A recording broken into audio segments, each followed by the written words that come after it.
नमस्कार, सार्वमंथन न्यूज महाराष्ट्रमध्ये आपलं स्वागत. पाहुयात आजची सविस्तर बातमी.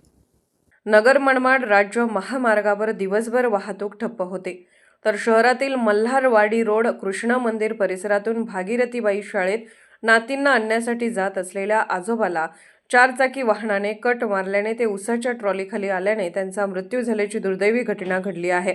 शिर्डी व शिंगणापूरच्या मध्यवर्ती ठिकाणी असलेल्या राहुरीच्या नगर मनमाड राज्य महामार्गावर मोठ्या प्रमाणात वाहतूक ठप्प झाल्याचे दिवसभर दिसून आले. दरम्यान शहरातील पश्चिम भाग म्हणून ओळख असलेल्या मल्हारवाडी रोड कृष्ण मंदिर परिसरातून 70 वर्षीय बापूसाहेब विठ्ठल गाडे हे आजोबा आपल्या नातींना भागीरथीबाई शाळेत आणण्यासाठी चालले असता अचानक आलेल्या चारचाकी वाहनाने त्यांना कट मारल्याने ते समोर असलेल्या उसाने भरलेल्या ट्रॅक्टर ट्रॉलीच्या खाली आले.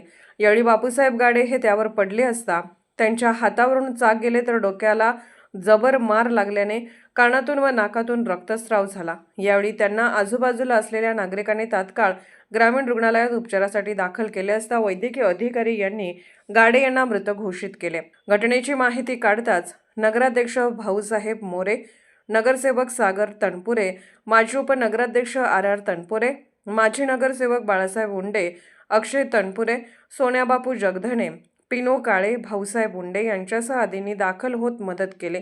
बापूसाहेब गाडे यांच्या पश्चात पत्नी, भाऊ, 2 मुले, सुना, नातवंडे, नाती असा परिवार आहे. सार्वमंथन न्यूज महाराष्ट्र, राहुरी, अहिल्यानगर.